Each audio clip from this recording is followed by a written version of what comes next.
We're often asked about the benefits of condo insurance and if condo owners really need it. We've prepared this brief video to help you better understand the ins and outs of condo insurance, including how it can protect you in the event of a crisis. It seems that much of the confusion about condo insurance centers around the fact that there's multiple types of condominium insurance. And the first type is the insurance that is a part of your condominium association. For most condominium owners, you automatically became a member of the condominium's association when you purchased your unit. One benefit that this association almost always offers its members is a master insurance policy that covers the common areas of the property, including the garage, lobby, elevators, swimming pool, tennis courts, etc. And it's likely that this master policy also covers the physical structure of your building or unit. And while this type of insurance covers damage to the physical building, such as the walls of the structure itself, more often than not, it does not cover what's inside of the walls of your unit. Understanding this distinction in coverage is important because, let's say, if there was a fire that destroyed your property, it's the master insurance policy that would cover the expense to rebuild the structure of your condominium, including the studs and walls. However, anything inside the walls, such as wall covers, appliances, furniture, tubs, toilets, cabinetry, fixtures, TVs, home computers, your wardrobe, and any structural improvements would be your responsibility to replace or rebuild. This is exactly why a condominium insurance policy is something that all condo owners should consider.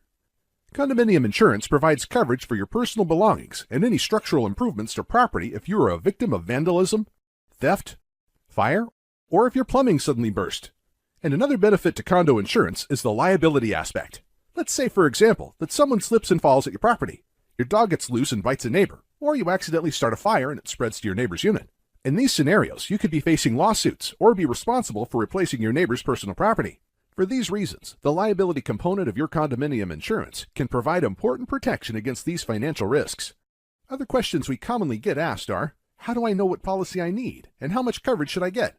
To answer this question, we would first take a look at the master policy already in place.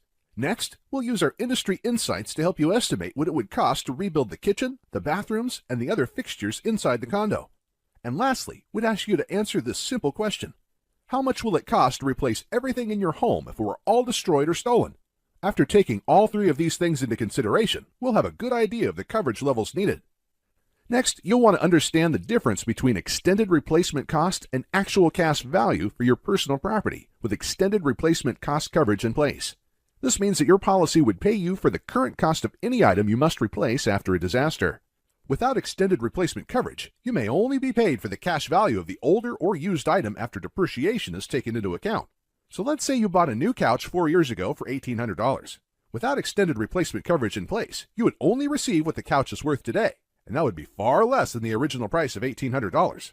It's kind of like getting the eBay or Craigslist price for your items, and we all know that's not much. We hope this brief video has helped clear up any misconceptions you may have had regarding condominium insurance. Contact us today so that we can help you make an informed decision when choosing coverage to protect you and your family.